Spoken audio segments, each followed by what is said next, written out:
आपने इन कैडेट्स का मनोबल बढ़ाया है। इसके बाद मैं एडीजी सर से आग्रह करना चाहता हूं कि इस कैंप में आए प्रतिभागी कैडेट्स को 2 शब्द कहकर उनका हौसला बुलंद करें। Sir.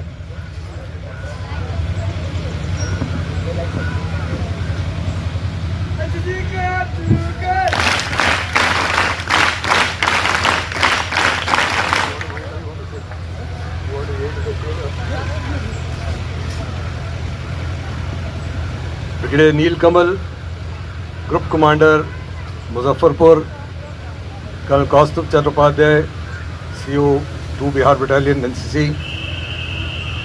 Officers, PNOs, PI staff और प्रिय कैडेट्स, एट द आउटसेट जितनों ने आज परफॉर्मेंस किया ये कल्चरल प्रोग्राम का, मैं उन सबको बधाई देना चाहूँगा। बहुत ही आला दर्जे का प्रदर्शन किया और आप सबको भी बधाई देना चाहूँगा कि गर्मी में बैठे हो, धूप में बैठे हो, जैसे कि एनो साहब ने बताया था कि सूरज के नीचे बैठे हो। ब्लेस्ड हैं हम कि यहाँ बैठे हैं, लेकिन तकलीफ़ भी है। पर इस प्रोग्राम से जो आनंद मिला तो ये तकलीफ़ आई थिंक कवर हो जाती है। आई होप पिछले 8-9 दिन के कैंप जो आपने यहाँ पे गुजारा है, वो कैडेट्स जो पहली बार किसी कैंप में आए हैं, पहली बार अपने घर से इस तरीके से आके एक साथ स्टूडेंट्स के साथ, कैडेट्स के साथ, अपने हमजुल्फ, अपने हम उम्र वालों के साथ आके रहे, कुछ सीख के जा रहे हैं। यूनिटी, डिसिप्लिन, ये 2 चीज़ ऐसी हैं, इसके ऊपर जितना भी बोला जाए कम है। आप लोग सब बिहार की धरती से हो, सीता माता की धरती पे बैठे हो। आप लोग को रोज एक प्रण करना चाहिए कि अगर एकता को महफूज रखना है तो हमें जातवाद छोड़ना पड़ेगा।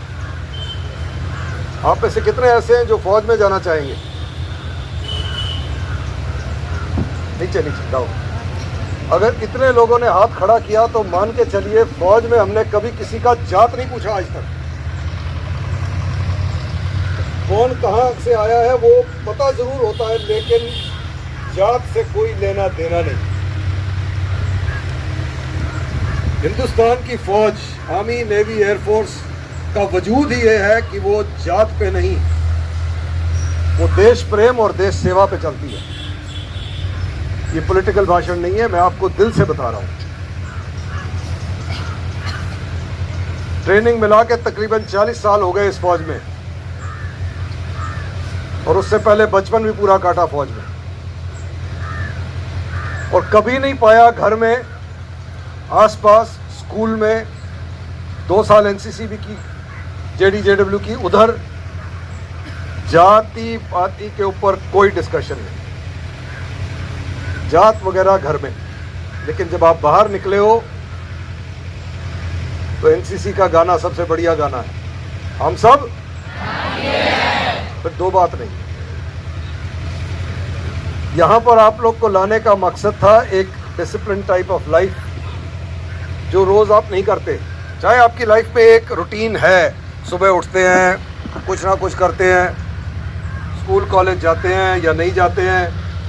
अब मान के चलिए मुझे बताया गया स्कूल में 800 बच्चा है, लेकिन एट एनी गिवन टाइम 120-150 बच्चा भी नहीं आता। इसका मतलब 1/4 भी स्कूल अटेंड करने को तैयार नहीं है। माना कई लोग होंगे जो बाहर ट्यूशन वगैरह ले रहे हैं, लेकिन वो 11th-12th वाले हैं। 800 में से ज़्यादा 100 बच्चा होगा 11वीं-12वीं का। लेकिन अगर स्कूल ही नहीं आ रहा, माता पिता चाहते हैं कि आप कोई तालीम लो, एजुकेशन लो, शिक्षा ग्रहण करो, लेकिन आप लोग आओ ना, फ़ायदा क्या? सेम चीज़ जो हम पा रहे हैं NCC में, कॉलेज में स्टूडेंट्स नहीं जाते। आप लोग को माता पिता ने एक ही ड्यूटी दी है। आपकी ड्यूटी एक है, अपने माता पिता के प्रति, अपने घर के प्रति, अपने टीचर्स के प्रति, अपने इष्ट देवता के प्रति आपने पढ़ाई करनी है। खेलो, कूदो और दबा के पढ़ाई करो। मौज मस्ती एक जगह, अगर 24 घंटे हैं तो 8 घंटे रेस्ट करो, 8 घंटे मौज मस्ती करो। पर 8 घंटे पढ़ाई कर लो, 8 नहीं करना 4 कर लो, कोई एक रूटीन बना लो। ये कैंप में डिसिप्लिन सिखाने का मतलब एक ज़रिया है कि 10 दिन में मौज मस्ती नहीं है, इसमें अगर कोई सीख पाओगे तो अपनी लाइफ को कैसे चलाना है आपको। आज आपको नुक्कड़ नाटक दिखाया गया सोशल मीडिया के ऊपर। हम सब सोशल मीडिया से बुरी तरह से ग्रस्त हैं, पूरी तरह से अफेक्टेड। आप लोग के घर में भी सेम होगा।